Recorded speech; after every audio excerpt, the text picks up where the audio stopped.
So I'll review a couple motor equations, which we won't use much in this class, but if you want to learn more, this is a very good introduction. A couple of the equations that are pretty straightforward and important to know about are these two, which are the torque constant equation and the speed constant equation. The torque constant equation, I think, is the most important one for a haptic device, because what it says is that for every motor, there's a kind of a variable called the torque constant, and it is defined for that motor. The motor is designed a particular way, and it's going to give it a particular torque constant. And the torque constant is used as follows. You say that there's a certain current, I, going through the motor.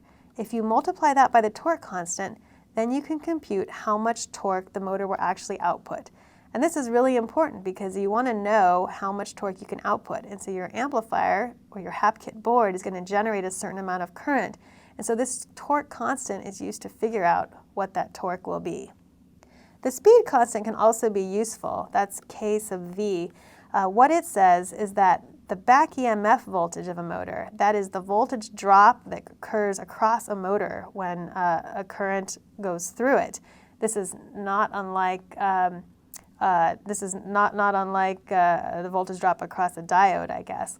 The idea here, though, is it's not really due to the current, it's due to a velocity. So this is a generalized velocity variable. I just use Q in order to be not necessarily saying that it's a rotational velocity or a linear velocity, but it's just some velocity. So Q dot is representing a velocity. If you multiply that by the speed constant, then you can look at how much voltage drop occurs over that motor. And so the voltage drop will actually change depending on how fast the motor is spinning. And when you want to create a circuit that represents the whole motor, there are more complicated circuits, but this is probably one of the simplest that's still fairly complete. You say that you have a voltage source, so you could say this is our voltage source here. There's some resistance in the windings of the motor, those copper wires that are the conductors. There's also some inductance, which we won't get into now, but you can look into if you know more about circuits. And then there's also this back EMF voltage drop across the motor as well. And then there's a current that goes through it. And so you can actually write the voltage equation for this motor, which has a somewhat complicated relationship between the voltage drop across the voltage across the motor, whether it's a source or the voltage which you might just be measuring. It's a complicated relationship with current because there's actually derivative current as well as the current, and it's even mixed in with the back EMF voltage, which depends on how fast the motor is spinning. There's also this mechanical equation, which just says that there's an inertia term and a damping term, typically in these motors, which results in the torque. So these dynamic equations are somewhat complicated, but if you want to really understand how motors work, you should be able to go through these and predict and model how your motor will behave under certain circumstances. So I mentioned that the Hapkit has to generate a current in order to drive the motor. So it's important to note how it does this. There are really two motor amplifier types, and first I'm going to talk about the ideal one, which is not actually what your Hapkit uses. So the ideal one is this current amplifier, which some people call it a voltage-controlled current source. What it does is it directly controls current. Because we showed that because of the torque constant, current is essentially equal to torque. You multiply the torque constant times the current and you get the torque. That's really great because if you can specify that current, then you really know well how much torque you're going to get. However, current amplifier chips are pretty expensive. Some of the current amplifier chips we've used recently have been $10 to $15 each, and since we tried to make the Hapkit very low cost, we decided to stay away from a current amplifier and give up a little bit in terms of performance. So what did we do instead? Instead, we used a voltage amplifier. Now it's a voltage-controlled source, but rather than being a current source, it is a voltage source. It indirectly controls current just by controlling the voltage across the motor leads. But then the current itself winds up depending on several factors.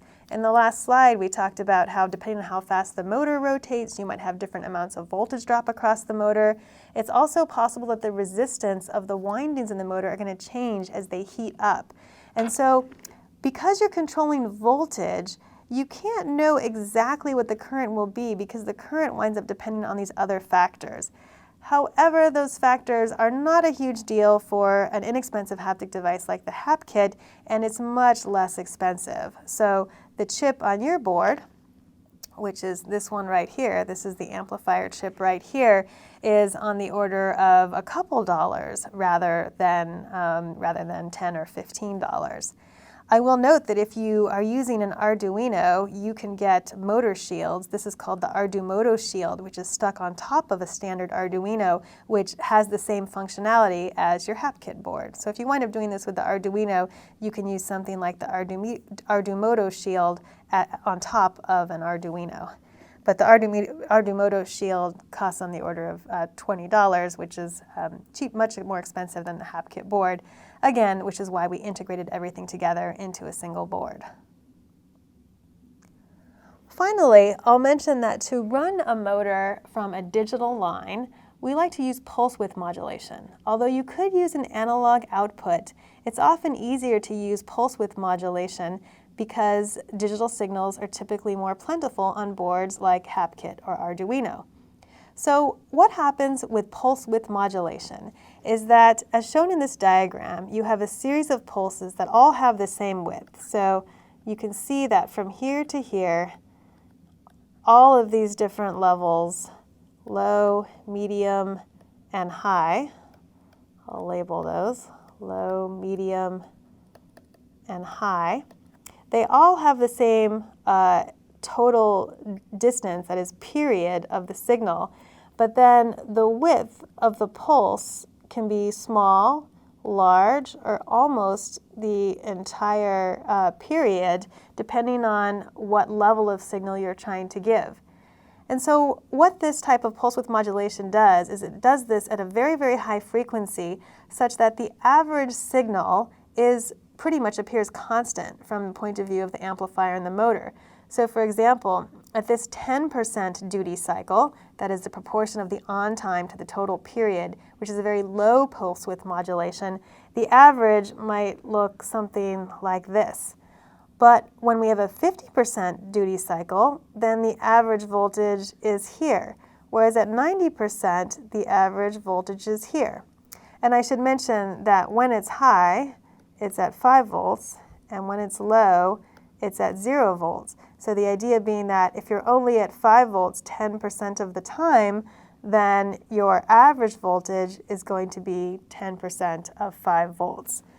So you do have to have a switching frequency that's much faster than the mechanical dynamics of the system in order to make this work. Finally, I want to end by showing you some of the specs of your Maxon A-max motor.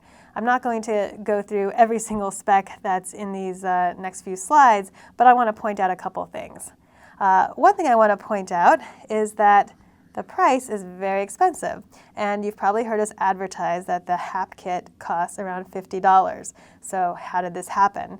Well, we actually managed to get many Maxon A-max motors on surplus from a different provider, which got them to us for about $7 to $8. And so we got these for a steal. If you actually have to purchase these directly from the company, at least at smaller quantities, they're quite expensive. So do be aware that the motor that you have in your Hapkit, while it cost us very little, it's actually a very valuable, good motor, and therefore appropriate for being used for haptics.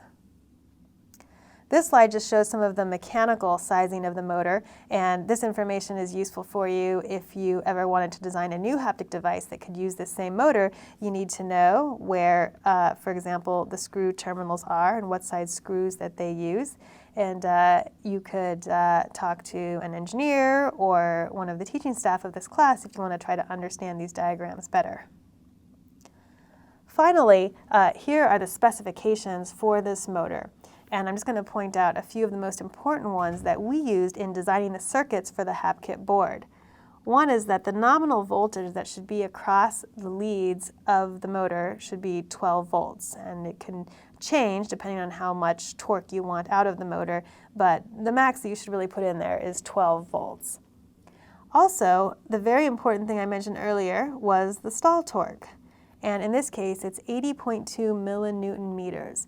So what you could do with that number is you could take that, feed it through the transmission equation, and figure out what sort of force the user will actually feel on the handle at this maximum stall torque. Some other things that can be useful are the torque constant. That says depending on how much current goes through the motor, it will tell you what torque you should feel, and also the speed constant, and that'll tell you about how much of that back EMF drop that we get, which I mentioned earlier. So there's many other specifications here, but these are the ones I usually look at first when I'm curious to see how to design a circuit for a particular motor.